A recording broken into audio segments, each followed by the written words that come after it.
So it's just okay. All right, wonderful. Oh, you just have to press it again.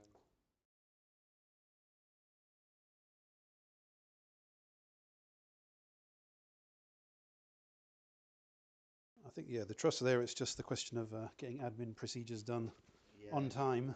Yeah. Oh, yeah, can I? Thank you.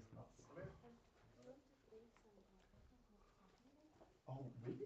No, amazing. Thank you.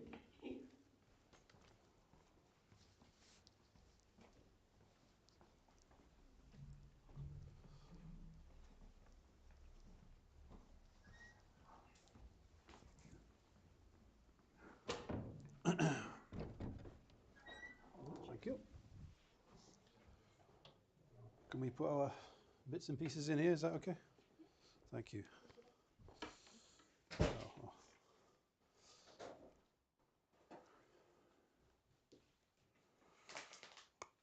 Okay.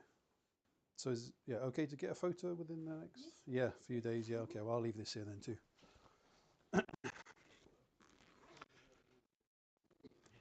No.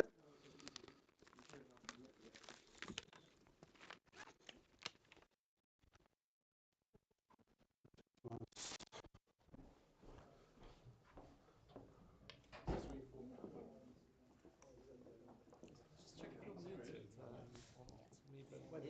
Am I on? Oh. Yeah.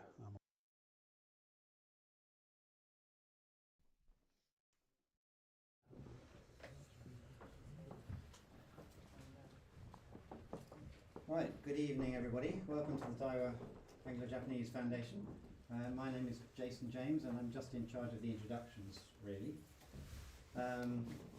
So before I start, there are the two housekeeping announcements. The first one is if the fire alarm should go off, please don't use the lift. You've got to go down the stairs, out the front door, across the road, and we're supposed to congregate on the park side, but don't worry, it hasn't gone off for years.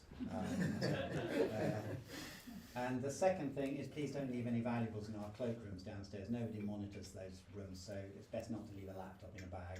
If you have, then pop down and pick it up and keep it up here with you. Right, well, we're here today to talk about this book, New Perspectives on Peacetime Anglo-Japanese Military Relations, Old Friends, New Partners. And we have three experts to talk about it, so I better not take up too long, but I will just briefly introduce the three of them in the order they are going to speak. So, first of all, Dr. Thomas French is Professor of Modern Japanese History at Ritsumeikan University in Kyoto, and he is an expert in the history of Japan's self-defense forces right back to the very beginning, and he's written a chapter about the late 19th century at the start of the book, and he's also the editor of this book. And then our second speaker is Ra Mason, who is an expert on international relations, not just of Japan, but of the Indo-Pacific in general. He spoke here a few months ago about his new book on Okinawa, which is of course where so many of the American military bases are, and so is an important potential flashpoint. And I should say that Ra doesn't actually say in the introduction I've got here, but you're at University of East Anglia. And then our third speaker, Philip Shetler-Jones, is a senior research fellow at RUSI, Royal United Services Institute. And he has been involved in various research projects to do with the collaboration that's going on currently, sort of increasing collaboration that's been going on in the military sphere between the UK and Japan. We are, of course, quite a long way apart geographically, as we all know, to our cost, but nevertheless there's quite a lot going on in that area, and Philip has been quite involved with it. So I think that will probably do from me for the introduction, and I will pass straight over to Professor French. Okay, hopefully you can hear me. Right, so I'll just briefly introduce the project and again lead over to the other two speakers. So in terms of background, again, as was mentioned, I previously worked on the history of the self-defense forces, although my chapter in the book is actually about the 19th century British garrison of Yokohama. Again, this volume, and again, actually this event today is the final product of one large research grant I had about, again, peacetime Anglo-Japanese military relations. And it also kind of bridges over to a new one I'm just beginning with a team involving, well, Japanese, British scholars, but also others as well from around the world, about the British Commonwealth Occupation Force just after the war in Chugoku and Shikoku, etc. So the contents of the book, obviously, Philip and Ra are going to talk about their contributions and the content of their chapters, but there are multiple other ones, of course, beforehand, including my own, which we won't directly talk about unless you want to ask questions about such, but covering, as we said, the British garrison, the Boshin War, British involvement in that, British engagement in the kind of late 19th century, early 20th century over kind of diplomacy and image formation and Japan's legitimization as a great power. Again, chapters about the post-war war crimes trials, also the British Commonwealth Occupation Force as well, and the military connections during the post-war period up to Brexit. So again, if you want to hear a bit more about the content of those, feel free to ask in the Q&A. So why do we do this project? Well, recent weeks, of course, we've seen anniversaries, of course, very significant ones. VJ Day, as we might call it in this country, of course. Again, indicative in terms of the different treatments of that anniversary in different countries, of different perspectives, different views, different narratives being pushed by different countries, of course, in the region. Identity, of course, being involved, being formed, being projected. Again, regime policy support also being kind of mobilized through the usage of the past. That being put out, paraded, as it were, as part of this recent event in Beijing, of course. So I thought, again, it would be an interesting idea to examine the kind of UK side of this as well, obviously not directly connected to the VJ Day anniversaries, but increasing UK-Japan defence cooperation in recent years, of course, as the two other speakers go into a lot of detail about, and comments in the media, particularly in Japan, about a new Anglo-Japanese alliance, or echoes of the past, or, again, reference to the past being brought up, sort of triggered an idea of looking back at peacetime military connections and if they had any relevance to the present, whether they can be considered or useful or have any kind of links, and of course to examine some of those on their own merits as underexplored, or how should we say, areas of history that could do with a kind of re-examination. So some of the common themes, I'll be as quick as I can through some of these. So the limits of history as a policy tool, again, the importance of the UK of the UK in Japan's modern history, the importance of mid-tier actors in maintaining, sustaining, developing relationships, personal ties and connections linked to that, and of course image formation and identity. The first one, again, pains me to a degree, being principally a historian, to argue against the value of history in a sense, but drawing connections between very different eras, very different time frames, again, very different contexts in terms of society, culture, of course, international system, politics, results in misinterpretation, mistakes. So it's a bit of an error to draw too many direct parallels between these different eras that we looked at, but there are some, if we want to do so, general principles we can draw from such. So, of course, the importance of UK-Japan links, mid-tier actors here. So the UK is, of course, a central, really important player inside of modern Japanese history, really up to the 30s, as important, if not more important, for many of the decades before that than, of course, the United States. And that's, I think, still obscured, and sadly, the decline of elements of Japanese studies in this country, the dominance of US perspectives, back projection of US current dominance, it obscures a lot of that. So that was one of the key themes we like to kind of emphasize in this volume. Another was to do with mid-tier actors. They might be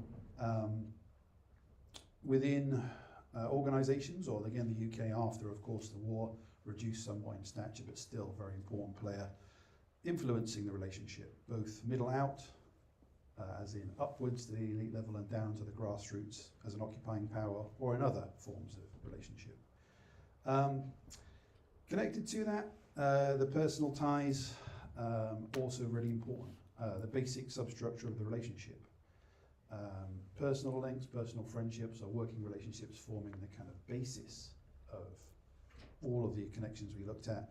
and some of them having value, having an importance, even decades after the initial contact was made, and helping to maintain, perpetuate, support the relationship, and the importance of that for today's connections, of course, and maintaining and building up a new kind of generation of people involved in such. The last part again links to, I suppose, back to the first one really, of image formation and identity. So the UK is obviously directly involved in multiple different ways, indirectly and indirectly, in Japan's ascent to great power status in the late 19th century, early 20th century, of course. And that has, of course, imperial connections, imperial origins, imperial viewpoints. And this is indicative of the issues linking some of these events to the present. Not least, of course, the Anglo-Japanese alliance itself, as we'll come back to in a moment. So the conclusions, anyway. Past links are interesting to examine, interesting to generate ideas, and again, they're often referenced by policymakers, media, but they often result in oversimplified parallels that don't work if you hold them up. One-dimensional similarity, but other things totally different. Again, reference to the past ties is complicated by, of course, the imperial past, many of the episodes of which are repugnant, distinctly unpleasant. So, again, difficult using these to boost present ties in many, many cases. Again, major factor here is, of course, parts of Japanese society, particularly on the right footing, to come to terms with the legacy of the war, the deeds of Japan in the war, or even most of the young generation to be even aware of Japan's empire and the war, etc., because of flaws in education, middle school and secondary school, or just different emphasis on curricula. Again, as we said, the Anglo-Japanese alliance is an example of this itself. Inside it, it legitimizes the imperial claims of both powers in Asia, so it's not really something to be referred to without potentially irritating Korea or India, which are also partners in lots of the initiatives in East Asia at the moment, that both powers seek to project and seeks to work with. So if historical examples are to be used, maybe a more targeted approach might be useful, so smaller scale, more specific examples of things, or shared culture developing, or cooperation, or different eras. So the post-war era, the Beakoff project links to this one, or earlier exchanges, pre-empire and such. So to conclude for my part, the recommendations. Again, if there's enough going on now, again, as of course we've had the visit of the carrier strike group to Japan, there's less need to keep referring back to the past. Often referring to the past or some facts about such as like a conversation starter rather than a conversation in itself for most of these things. So the more links develop, the more they blossom, hopefully, the less need there is to refer to the past. It becomes less relevant, less important. And again, the willingness and opportunity of both sides to cooperate, of course, is there. There's no constituency, really. There's no political gains to be made, as there are, of course, inside many states in East Asia, of referring to the past, particularly. But other things need to be done. So the personal links, the mid-tier connections, really perhaps need some support, I think. Personnel exchanges, visits, ultimately institutionalization of connections would be fantastic on both, of course, the forces level, policy level, but also amongst the scholarly communities and the students too of both, particularly support of study of both countries from a perspective other than perhaps popular culture or other forms of culture. The politics, the history, the diplomacy, etc. would be a fantastic thing to support.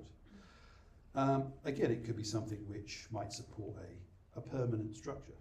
So the Jean Monnet chairs, for example, EU support around the world, meeting every year or every few years, and funded by the EU, based in all different universities around the world working on a similar topic. EU, of course, in that case, forming a permanent, ongoing network that's there to support the relationship. And again, finally, of course, to conclude my section, of course, it's fundamentally important not to ignore or forget history, but to focus on, again, in the words of the Sainsbury's Institute, remembrance, commemoration and reconciliation, ideally, going forward. And again, in this, the UK can prove to be a positive, ongoing example of historical reconciliation and partnership with Japan. So I'll leave it there. So thank you very much.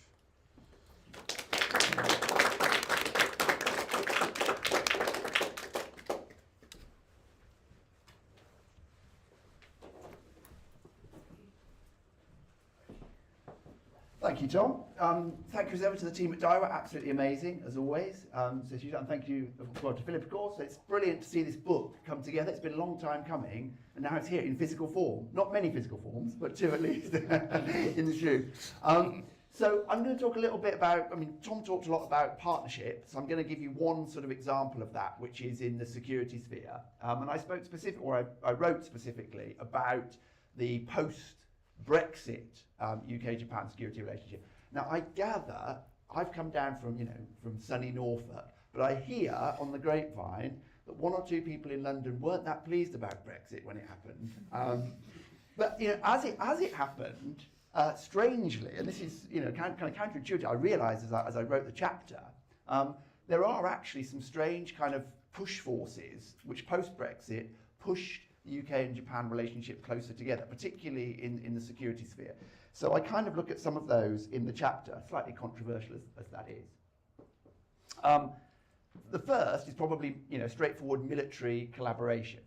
And I'm going to look here at a few kind of quotes from different sources to give you a sense of how the language changed about this. So this is from the UK government. This is this year, actually, where we talk about ministers emphasise the UK and Japan's deep strategic alignment and reaffirm enhanced global strategic partnership. So that's pretty strong wording in terms of the partnership itself. And then you have actual kind of military forces, the Royal Navy, this comes from, talking about we mentioned the carrier strike group missions out in the Indo-Pacific, in the Japan Sea, and the Navy talked very kind of positively about this. We spoke up a lot about it, and I think probably Philip will talk a bit more about it as he was actually there, I think. But they talk about currently operating in the Sea of Japan with allies, and I put the emphasis on allies here, allies from the land of the rising sun. The reason I put the emphasis on allies is because probably a lot of you will be aware that Japan only has one formal alliance partner, right? That's the United States. And so up until recently, we've normally talked about allies and partners, and UK has been kind of in the partner group in a lot of contexts. But now there's this clear, open discussion of an ally. So this is an interesting kind of change in emphasis. And then, of course, we have the actual practicalities, as represented by the picture that you can see there of the GCAP prototypes. This is the Global Combat Aircraft Programme, and you've got the UK, Japan, Italy. And the interesting thing here is that the programme not only is a flagship project which sort of goes against the US domination that Tom mentioned, but also within that project we've now seen, this is GCAP itself, or those representing it, talking about a transition from national contracting to fully integrated international collaboration. So in other words, this emphasis on not just public, national, state level interaction, but actual public-private collaboration.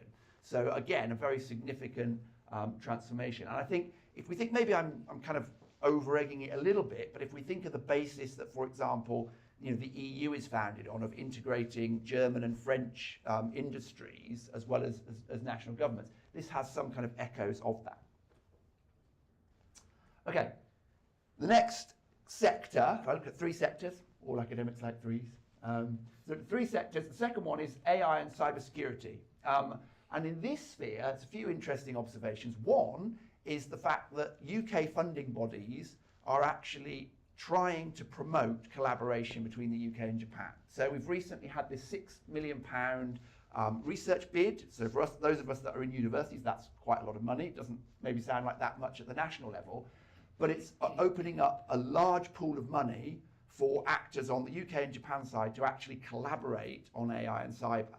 That's pretty significant, I think, because it's not just encouraging it, it's providing the means to do that. And so that call has just closed, but it's gone out through UCRI, which is the main government funding body for universities in the UK.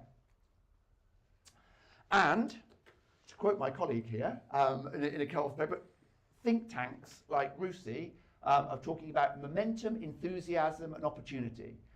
And I think that paper was co-authored between 3 of you. So we can ask Philip later whether he wrote momentum, enthusiasm, or opportunity. I've got my own thoughts about which it might be, but we can double check that. But this is true. It shows you a sense of how, you know, the general consensus is that there is positive direction here on both sides.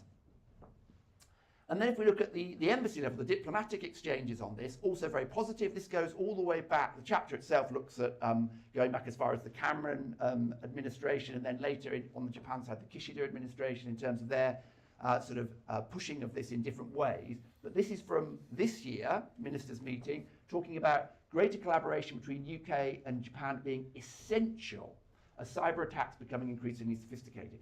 So this is important because it's kind of painting this picture, right? This narrative that there's big bad world out there that we all know about. That's the AI-filled world of sudden kind of, you know, technological transformation. And the UK and Japan are going to be partners in fighting against the evil that's out there. And I think that narrative is something which we see in a lot of fields. So pretty interesting in that respect as well. Okay, the final area, which obviously links very closely to that, is information sharing. And there's been some key changes, actual wording changes here. If we look at the 2023 Hiroshima Accord, this was between on the side of the Hiroshima G78 summit as well, where the UK and Japan had this special agreement.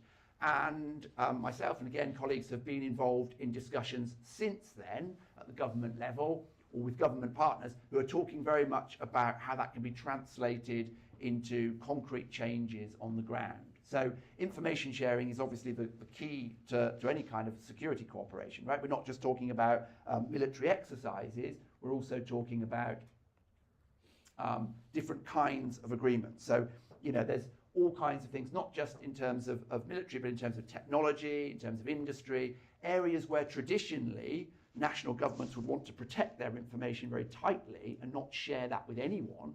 Even in quite sort of close relationships, there's areas where the UK and Japan are now openly pushing for greater information sharing, and particularly when it comes to operationalising those areas that we talked about before, AI and cyber and so forth, where they're seen as kind of trustworthy partners, that there isn't much danger to sharing that information, and there is massive positive gain from doing so. And that has been somewhat codified in the so-called DUFT, the DFFT, which talks about a vision for data free flow with trust. So that is about maximising the speed and scale of the information that is being transferred and doing so in a trustable environment. That trust, more than anything, being between the UK and Japan. So quite a lot there, right? If we think of those three areas, military, AI and cyber, and information, that already gives you a huge swathe of security that covers everything from, you know, energy security through to actual potential kind of combat operations. So I think mostly pretty positive. And I think we're going to hear even more positivity from Philip. So I'll hand over to him. Thank you. Good afternoon.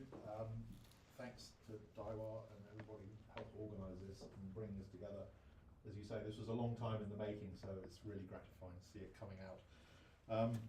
We did it from sort of Bakumatsu to Brexit, and then I think I wrote my chapter when there was the previous deployment of the Carrier Strike Group in 2021, either just coming up or just happening. And so now, 4 years on, we just had the second one. So some of my remarks now are sort of in reflection of just having come back from doing a conference on board the carrier, where you could really pick up a bit the zeitgeist and the sort of language and sentiment that was in the air there. So I think that might be an interesting thing to reflect on. So from cups of tea with the ambassador to a gathering on the deck of, sorry? Okay. This is a photograph taken when HMS Prince of Wales was in Yokosuka, I think. And as you can see, there's a nice lineup of important people, including the Prime Minister of Japan, Defence Minister to his right, our ambassador to his left, and I think that's the US ambassador to our ambassador's left. So this was very much a demonstration of the contemporary sort of prominence of the UK-Japan relationship, but also was consciously framed in a wider sense, which was Britain leading a sort of multinational carrier group.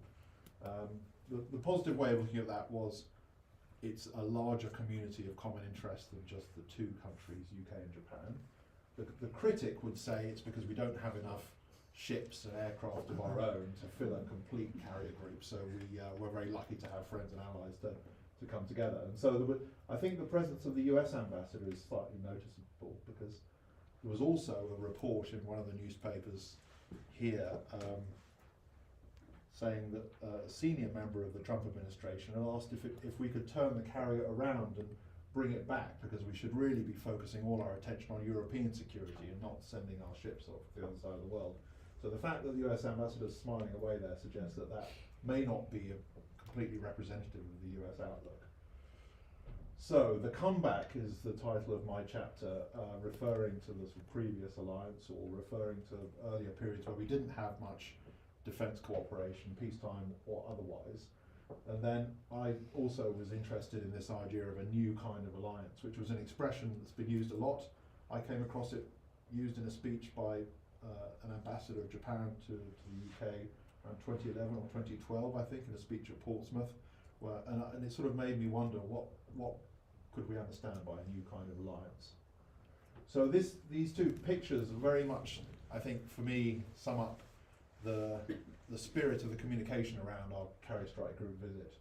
Britain and Japan sort of coming together on a naval theme, which has always historically been a very important format for our relationship. The relationship of our Navy and the Japanese Imperial Navy was very close from the beginning. Our industry was very involved in providing and building the ships, which sort of powered Japan's rise as a regional power, including, of course, the Mikasa, the flagship of the fleet that beat the Russians, and so on. So that's all very warm stuff. And here you have, as you can see, British Royal Navy and Japanese Self-Defense Force, looking in the sort of Top Gun sort of spirit of flight jackets and helmets and being on a carrier. So it made me wonder, as the Hiroshima Accord says, our partnership stands at a turning point in history. Well, turning from what into what? Are we turning into something more like a wartime alliance from what had earlier been, I think, described more as a peacetime partnership? So what kind of turning point could we be in? According to Xi Jinping and Vladimir Putin, it's a period of great changes unseen in a century.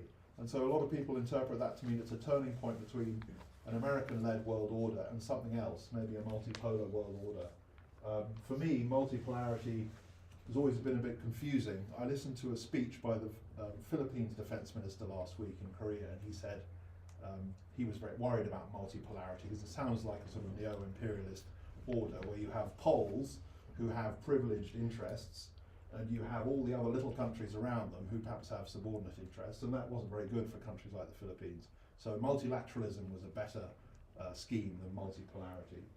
So what of our alliance in that context?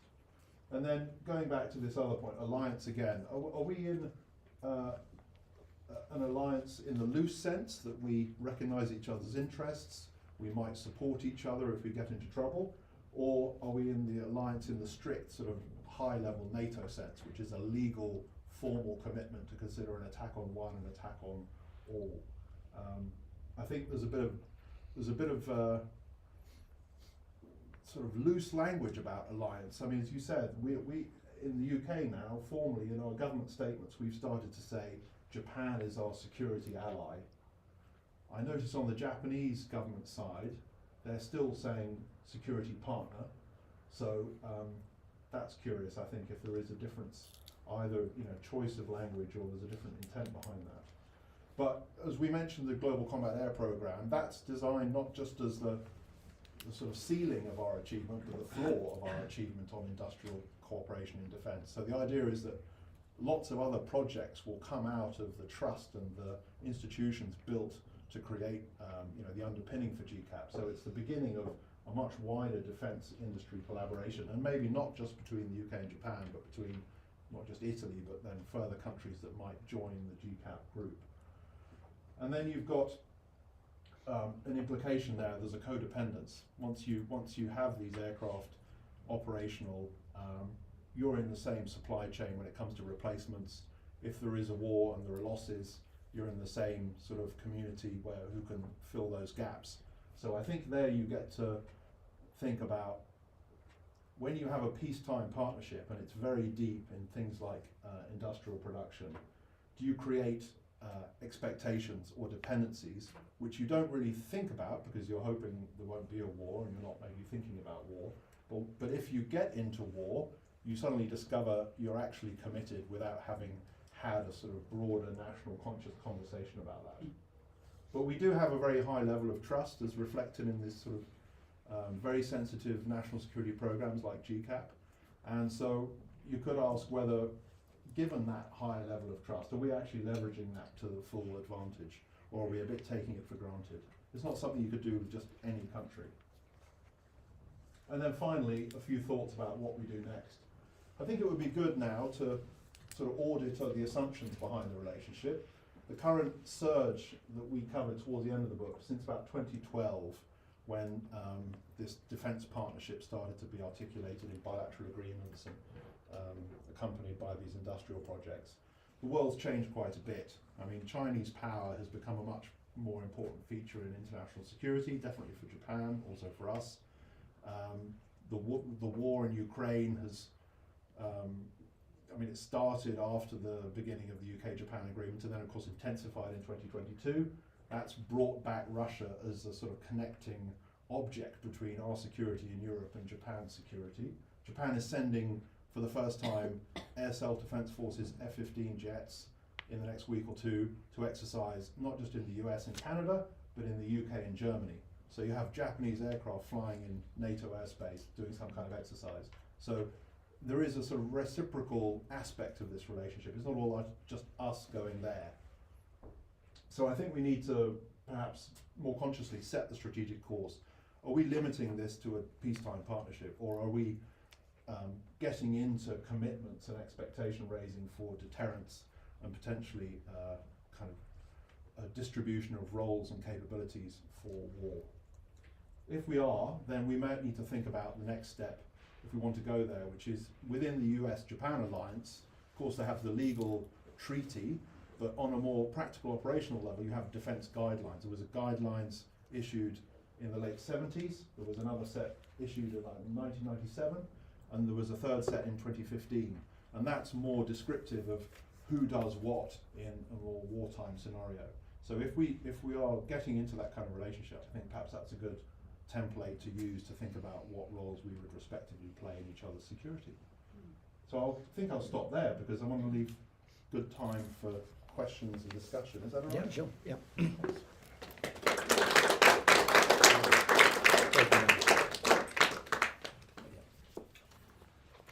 Okay, well, we are going to open the floor for questions, so please think of some.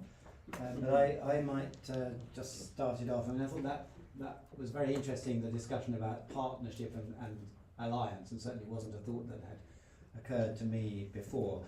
I was intrigued by the fact that it was the British who were using the word allies and the Japanese still using the word partner, because it seems to me that Japan ought to be the more enthusiastic to strengthen, the link to a full alliance, given that Japan is in a fairly dangerous neighbourhood.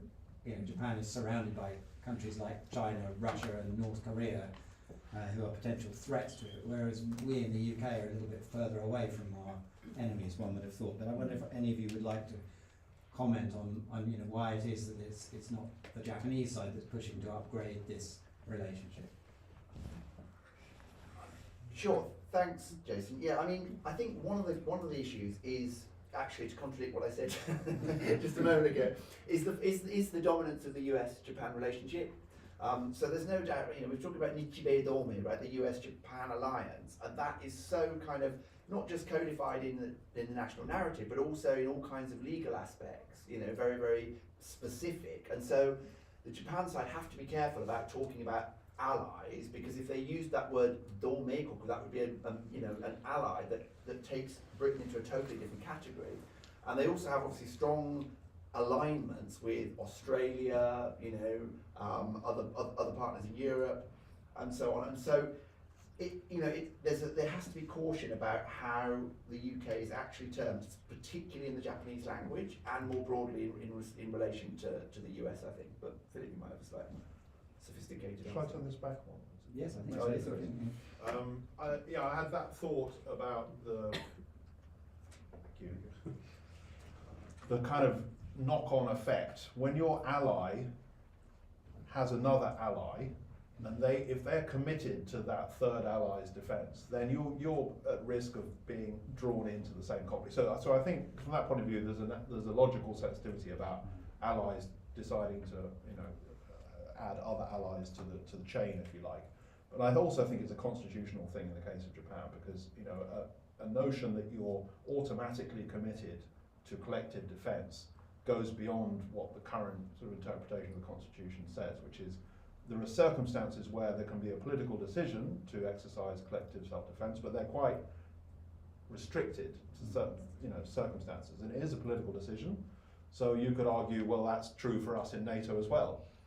There's a bit of NATO Article 5 that says you consider an attack on one's an attack on all, but when you read down the articles, later on it sort of says, well, if this happens, you'll go away and you'll consider what form of support to give. So it doesn't lock you into sort of full-blown war. But I also think there's a third element here, which is we use in this country the term ally quite broadly. I hear people on the radio talking about Israel's an ally and so on. I mean, as far as I know, we don't have a bilateral defence treaty with Israel, but so the term ally is used a bit like the term war, war on drugs and war on poverty. So in the case of Japan, though, I think it's a different meaning, and the idea that Japan has allies who they might fight a war with, I think doesn't chime with the sense that Japan has a different kind of constitutional position, and it doesn't actually acknowledge the legitimacy of war as a way of resolving international disputes. So I can also see that you might not want to raise that conversation by adding another ally. Yeah. Okay, I've got a question from Simon at the back there. Thank you very much to all speakers. Jason, thank you very much. Speaking as one who's been on very much part of the journey, partly in government and partly on the sidelines in the last 20, 30 years. The first thing, just to say, I like that your book slightly reflects Alfred Mahler's Old Friends, New Enemies. I'm sure that was intentional. And it is delightful to see that change. As an observation, to me, although I saw the beginnings of this beforehand, a real change in Japan's position was when Abe came in for his second term, and particularly emphasised for the first time Japan's adherence to global norms and values and the rule of international law. At the time, the cynic in me said, is that just to differentiate from China? But to be fair, since then, that has become persistently the line which has been stuck to by different administrations, and which has aligned Japan much more closely with the UK. And I think this alignment was coming long before Brexit, although Brexit, of course, has been an opportunity.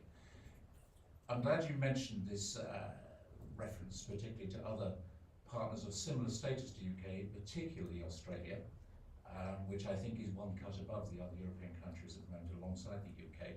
But what I think is clear, and I want to sort of draw this into a discussion or question, is whatever relationship the UK has with Japan, and for that matter Australia has with Japan, it's founded in the mutual relationship and ally status that each of those countries has with the US.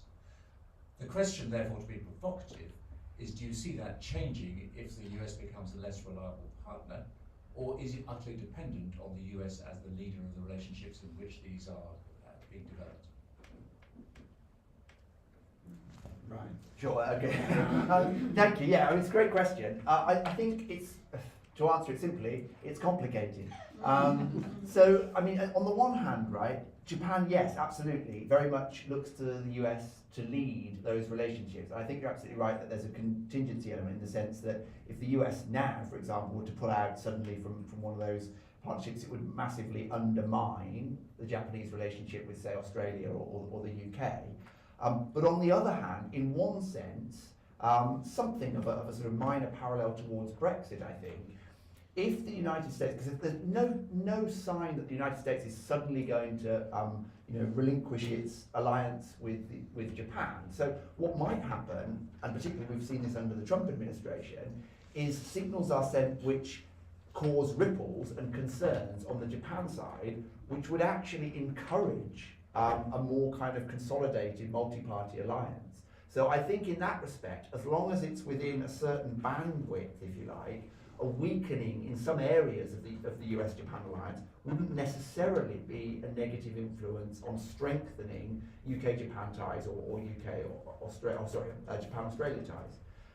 So there is that dynamic, but obviously it's in a very fluid position at the moment, particularly given the situation in the Taiwan Strait, in the East China Sea, and then you have other external factors such as, for example, the Quad, where you've got India, India, Australia, and the United States and Japan all involved, which really is an area where the UK could be more involved with. I think whether it's going to become the Quad becomes the Squad or something like that, I'm not sure.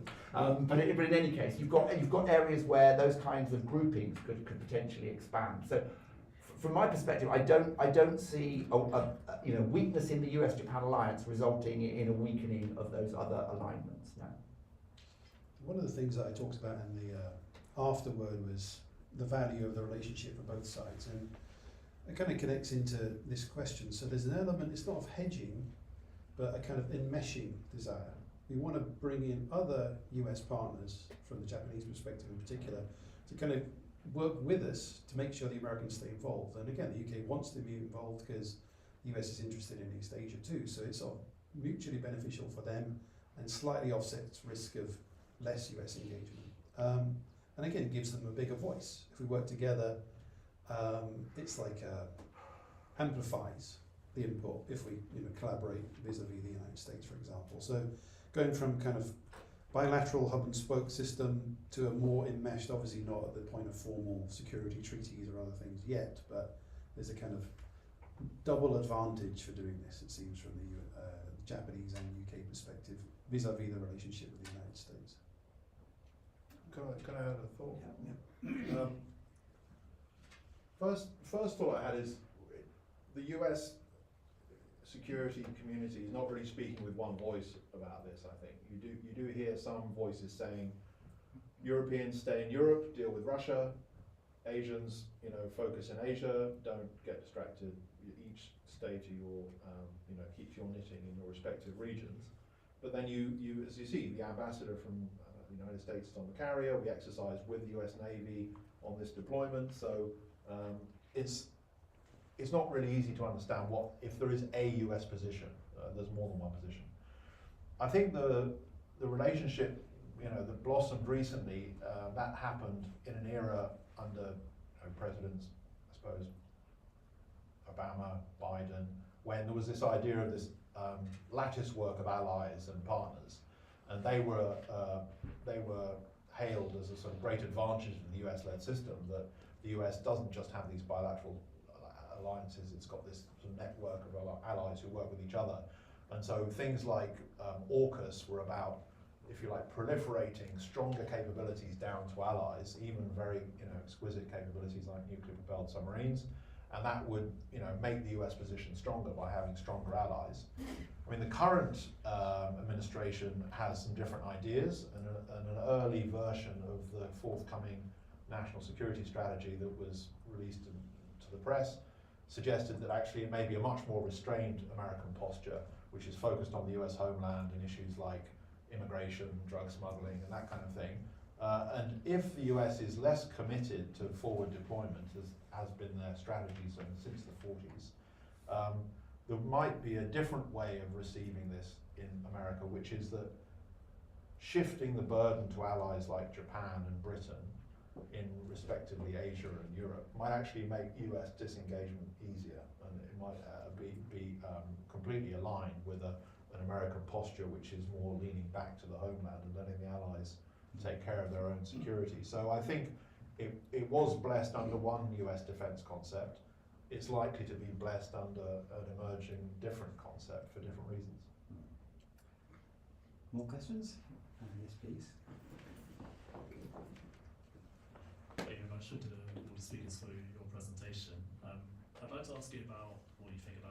robustness of the alliance, especially if there's any particular challenges over the next few years. I'm thinking of if there's, say, political headwinds, changes of government, whether it could be reform here, some later in Japan, or even if there's certain issues with, say, GCAP, noted the time frame of 2025 to have operational fighter. If there's issues with delivering that in that time frame, is the alliance that is currently, does it have the resilience to kind of tackle those issues of getting past the initially good framework we've had over the past decade to develop the alliance as it is today? Thank you.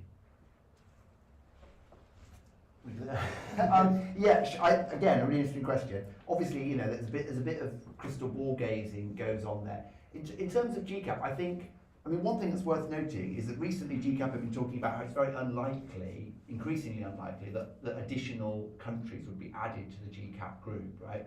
So I think that consolidates somewhat the UK, Italy, Japan kind of configuration.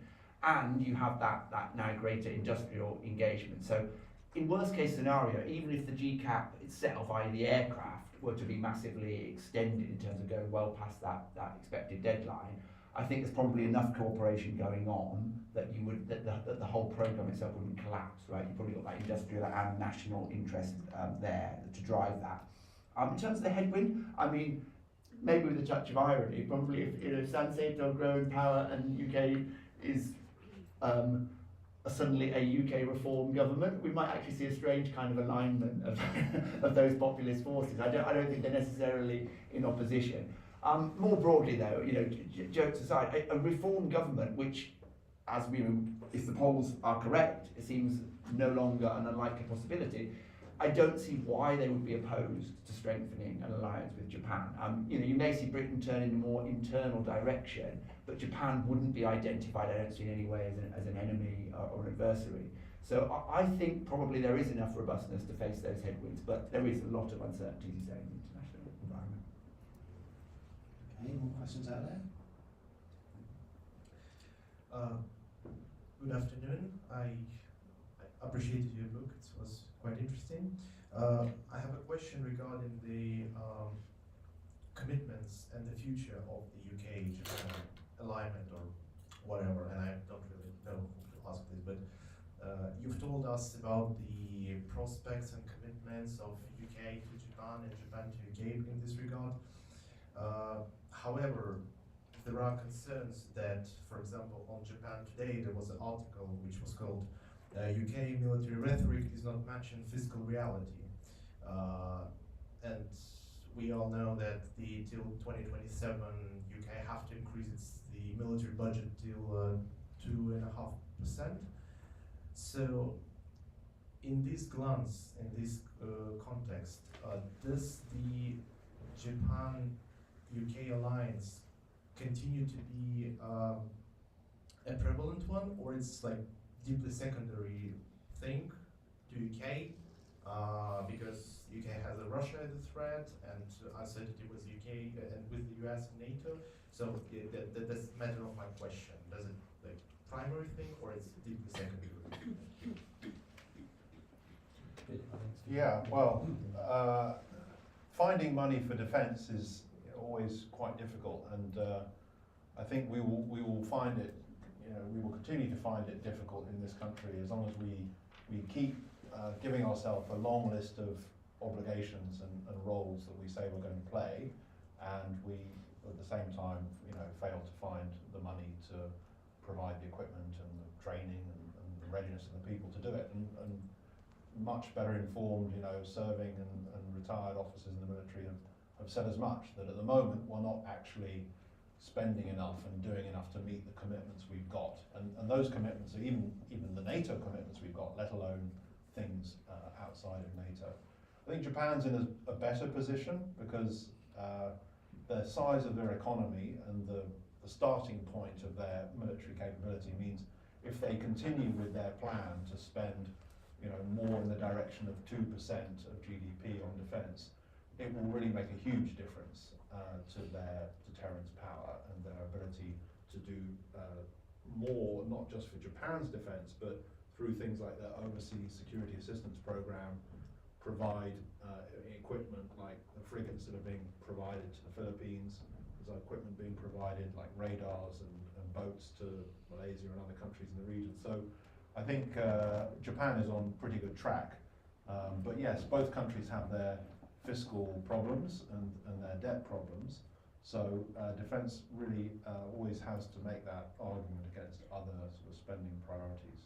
But in terms of being a secondary thing, I think that kind of thinking is going away a bit in the light of the conflict going on with Russia, because I think that changed also a lot of the perspectives in Asia and particularly in Japan about the connections between security in their hemisphere and security in ours.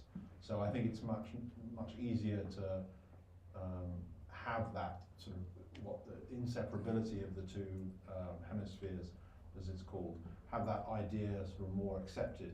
And if you think of, this is a history book, the last time we had the war, we've just sort of commemorated the end of World War II. The policies that countries in Europe were following, the German alliance with Stalin and then invading the Soviet Union, these things had instantaneous implications for Japan's decisions about whether to strike south or attack the Soviets. So, I mean, Russia is again a kind of connecting tissue between the two of us. It's maybe worth mentioning as well, I mean, I agree with everything that Philip said there, but it's also worth mentioning that Japan has been involved with sort of closer NATO activities. So I don't think there's necessarily a dichotomy between NATO and the UK in terms of sort of splitting, or Japan, the UK and NATO. So for example, you have NATO CAP, right? What is the NATO Comprehensive Assistance Package, and this kind of thing that Japan has been involved with. So in some ways, UK if it can meet its NATO sort of requirements and obligations, then that will ultimately potentially lead to closer relationship with Japan in that sphere as well, I think, as Japan moves to cope with the kind of problems that Philip's talking about.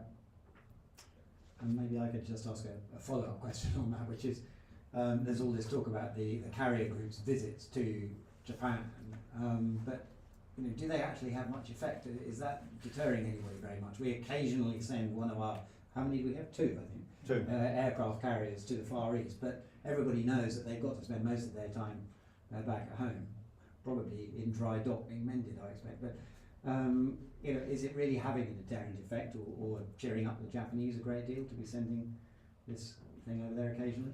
Well, according to what I heard from people in Japan about this visit, they were very happy to see the Navy coming as often as possible and in as great quantities and tonnage as possible. And partly that's, I think, to offset a feeling of a degree of isolation. I mean, Japan has, of course, a very important alliance with the United States, but doesn't have the same sort of arrangements with neighbouring countries that we have here in Europe with NATO. So, it does have an appreciable added value, I think, for their sense. Partly because we can do things like when one of our F-35B jets landed on the Japanese ship, which has been converted from a helicopter carrier to a jet aircraft carrier. This is a way of sort of imparting skills and capability and learning from each other. So it actually enhances Japan's military capabilities. So if that augments their deterrence power, then I think that counts. But when the Navy was there on the way up, they exercised around Australia, an exercise called Talisman Sabre, which was with a large number of countries.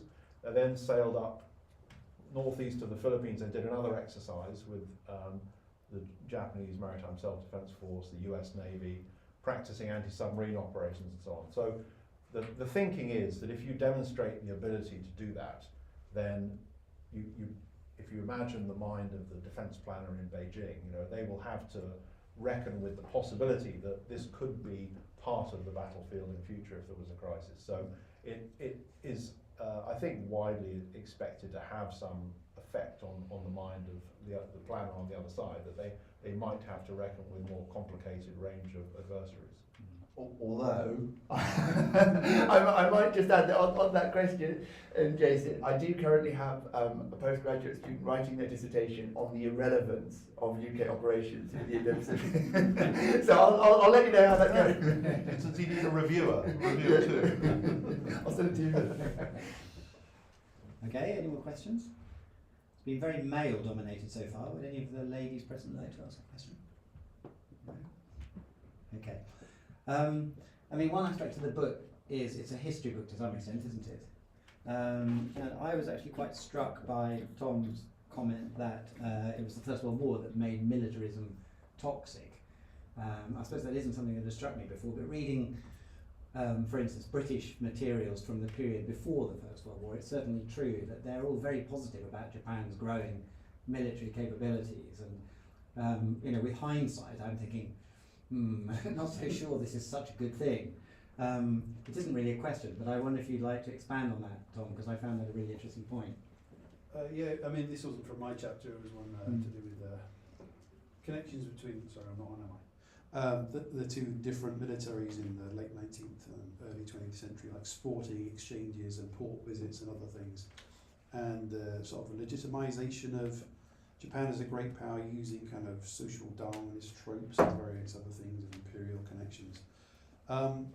But yeah, you know, Japan, obviously the great powers of Europe, you know, sort of destroy themselves, sort of dash themselves to pieces in the First World War, of course.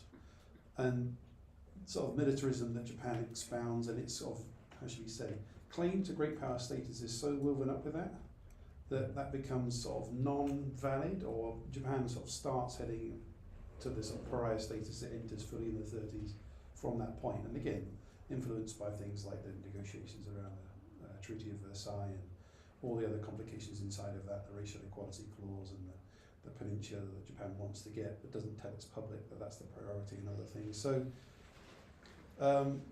yeah, it's like, you know, connections with the UK are, how should we say, played up, and the UK kind of celebrates and sees a sort of mirroring of itself in Japan in sort of images, but after the world changes or the international system changes, that becomes less acceptable and less something that the UK wants to be associated with. So I don't know whether that has any relevance today of eras changing and the, you know, the post-Cold War era developing, making previous ideas, previous connections being less relevant, but perhaps that's something that links up most of what we covered here. And Japan itself sort of started drifting away from the UK more in the direction of Germany as well, didn't it, in that period as a model? Well, I mean, there are earlier ones, yeah. I mean, the Imperial Army kind of has a French model and then a German model and other things, but yeah, it's sort of distancing itself in other ways and associating with rivals more and other things, but yeah. Okay, final call for questions from the floor. Okay, well, if there aren't any, so there is apparently a discount code somewhere for this book. Where's that? If you scroll back several slides, Okay. It's just at the very end of mine. There's a QR code for the sales page and also a discount as well. I fear it's still very expensive. Worth every penny. Indeed, yes. Worth every penny. Worth its weight in gold. Oh, there it is. Is that slightly one? I wonder if I Keep going, that's the one. Is it up on the screen? Yeah. So anyway, 20% off, but they're not revealing how much it actually costs. I think it's still quite expensive, but it's a, you know, it's a very solid hardback tome, and it's obviously got a lot of great stuff in it. Although I haven't had a chance to read it yet, they've only just given me this copy. There are also flyers in the rooms for the drink reception. Okay, great. Well, talking of drinks receptions, yeah, let's go and have a drink downstairs, and you know, do feel free to carry on the discussion down there. But thank you, all three of you, very much for your presentation.